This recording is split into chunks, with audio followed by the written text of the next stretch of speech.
ഇരിക്കത്തെ? ഇരിക്കാം. എല്ലാരെയും കൂട്ടി വന്നതിന്റെ ഉദ്ദേശം എന്താ മനുവേട്ടാ? ആരെല്ലാരും? ഞങ്ങൾ 3 പേരല്ലേ ഉള്ളൂ. എന്തിനാ അധികം? 3 പേര് തന്നെ ധാരാളമാണല്ലോ.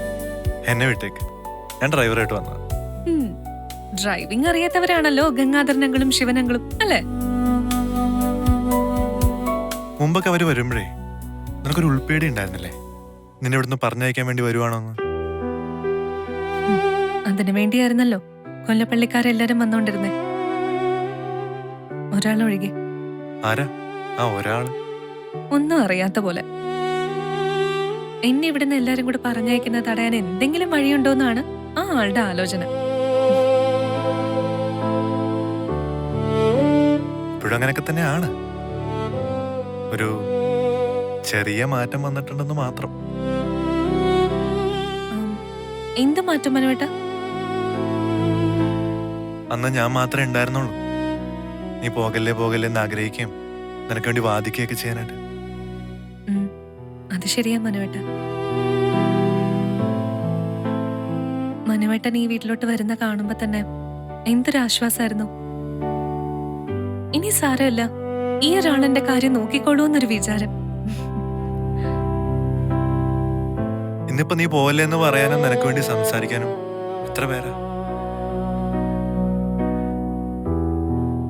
ഈ വീട്ടിലെ മുഴുവൻ പേരും, വൈജാന്റെ ഒഴികെ, കൊല്ലപ്പള്ളിന്ന് എന്റെ അമ്മ ഒഴികെ എല്ലാവരും. ഇപ്പൊ വലിയച്ഛനും അച്ഛനും കൂടി വന്നിരിക്കുന്നു അതിനുവേണ്ടി തന്നെയാ. നിന്നെ ഇവിടെ തന്നെ പിടിച്ചു നിർത്തുന്ന എന്തേലും ഒരു വഴിയുണ്ടോന്ന് ആലോചിക്കാൻ. അതിന് ഇവിടെ വന്നിട്ട് ഒരു കാര്യമില്ല മനുവേട്ട. കൊല്ലപ്പള്ളി തന്നെയാ അതിനുള്ള പരിഹാരം. വൈജാന്റെ അനുനയിപ്പിക്കാനല്ലേ? അതൊരു പാറയാ, വെറും പാറയല്ല, കരിമ്പാറ. അവിടെ പറ്റി തോറ്റിട്ടാണ് ഇങ്ങോട്ട് വന്നിരിക്കുന്നത്.